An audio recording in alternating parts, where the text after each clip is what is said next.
Hello guys, দেখেন আমরা চলে এসেছি সেই খামার বাড়ি। এখানে হচ্ছে পার্ক। এই পার্কে চলে এসেছি, কিন্তু এই পার্কটা কোনো এক কারণে বন্ধ হয়ে গিয়েছে। এখানে অবস্থাটা কত বেহাল দশা। কোনো কারণেই পার্কটা আর চলতেছে না, সবগুলো ভেঙে চুরে চুরমার হয়ে গিয়েছে। চারদিকে শুধু ভাঙ্গা ভাঙ্গা স্তূপ। আপনাদেরকে একটু ঘুরে দেখাচ্ছি।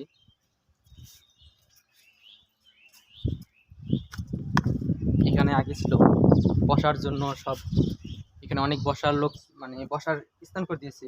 অনেক লোক আসতো এখানে আগে, এসে আড্ডা দিত এবং তাদের পরিবার বর্গ সহ তারা হচ্ছে মস্তি মাজা করতো।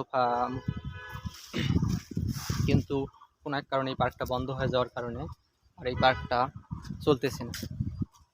দেখেন, তারপরেও মানে খুব ভালোই লাগতেছে এরকম ভাঙা স্তূপের মাঝে, কারণ নিজের কাছে শান্তি ফিল হচ্ছে এরকম একটা জায়গার মধ্যে ঘুরতে এসে।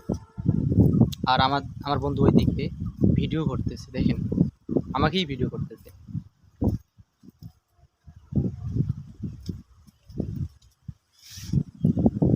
এটা হচ্ছে সুইমিং পুল। মানে বিশেষ করে এখানে সব থেকে ভালোই লাগতেছে সুইমিং পুলটা। যদি এটা ভালো থাকতো অনেক ভালোই লাগতো সুইমিং পুলটা।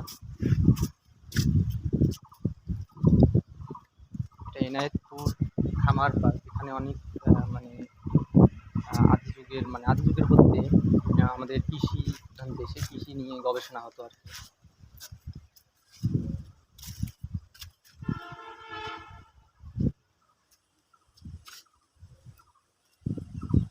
তো ভালোই লাগলো।